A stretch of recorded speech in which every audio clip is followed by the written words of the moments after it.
Hello everybody, this is Johns Hopkins with Baltimore Heritage, and we're back with another of our 5-minute histories videos. And today we're going to talk about the Morgan State University Chapel that's behind me.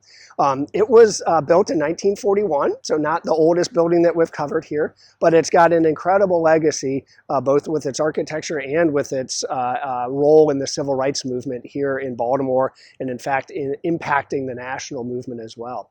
But let's give it a little bit of context and start out with Morgan State University and how we got a university and how it got here. It was created in 1867 by the Methodist Episcopal Church. That's 2 years after the end of the Civil War. They saw a need for training African-American ministers, and so created what was then called the Centenary Biblical Institute. And it operated out of the city's oldest Methodist Episcopal Church, African Methodist Episcopal Church, Sharp Street Church, which was then located downtown on Pratt Street, maybe Lombard, I think Pratt Street. And the school moved around a little bit. It moved to Saratoga Street for a while, and then it moved over to Fulton and Edmondson Avenue on the edge of Sandtown, Winchester, and Harlem Park, those two neighborhoods today. And the board chair, the chair of the Board of Trustees at that time, was named Lyttleton Morgan. And Lyttleton Morgan was a prominent minister. In fact, he was the chaplain to the U.S. House of Representatives for a couple years in the 1850s. And he was a fan of the school and gave a pretty big gift, big enough that he got his name on the school. In 1890, and also helped expand the curriculum so that Morgan was teaching more than just ministers, and that's how it got to become a college. The college made another big step, in 1915 when the philanthropist Andrew Carnegie gave them a gift of $50,000. He gave it on 3 conditions. One is that they match it. 2 is that they find a new campus where they could expand.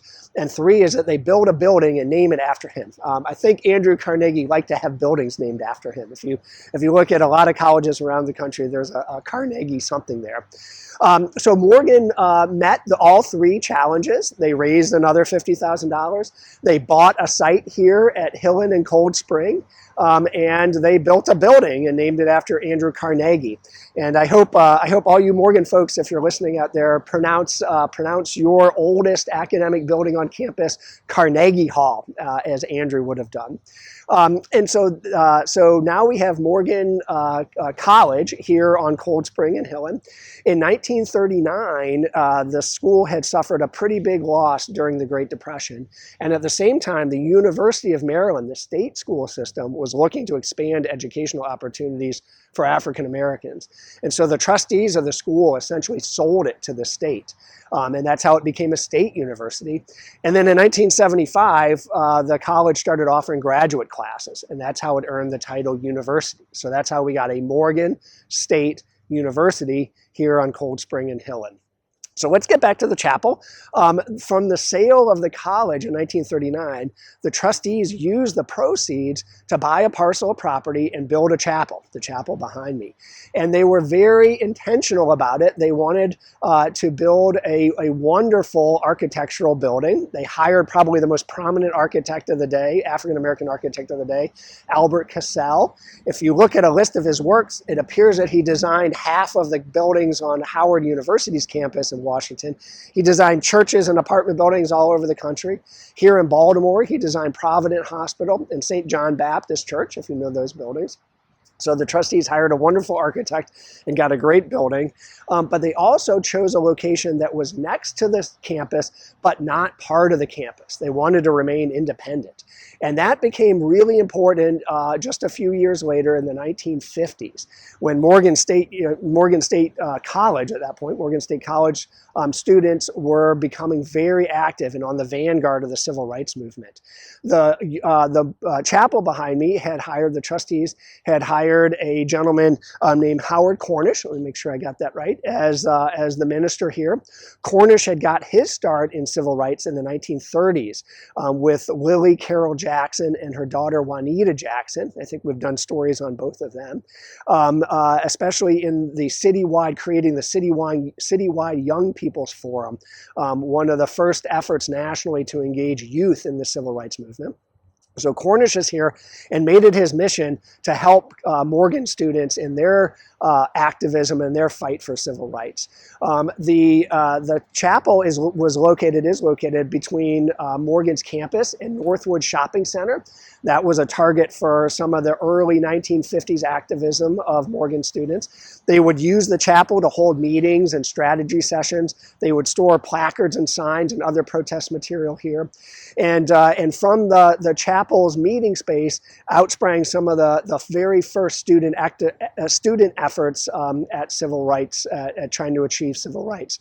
In 1953, due largely to Morgan protest, joined, by the way, by their colleagues from Goucher College, young women from Goucher, and young men and women from Hopkins in that. 1953, Kresge's department store here at Northwood desegregated, dropped its color bar. 1954, students mounted protests against Reed's drugstore here in downtown on Lexington, along with other five and dimes like Schulte United and McCrory's. And in 1955, a group of Morgan students had the audacity to go inside Reed's drugstore on Lexington Street and sit down at the segregated lunch counter, one of the very, very first lunch counter demonstrations in the country.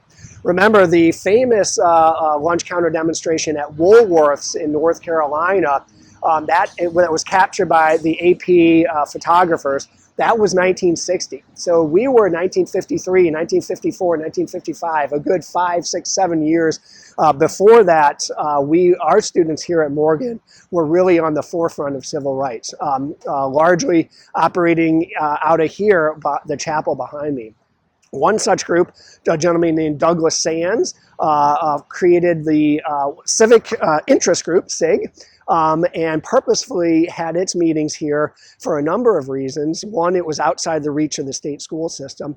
The other that I found interesting was at that time, women students at Morgan had more restrictions than men. And once they got on campus, they more or less were not allowed to leave.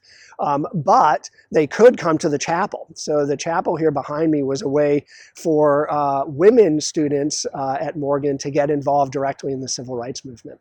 So throughout the 50s and 60s and 70s, and I think Cornish retired in 1976, so an incredibly long run here, the chapel was used to advance civil rights.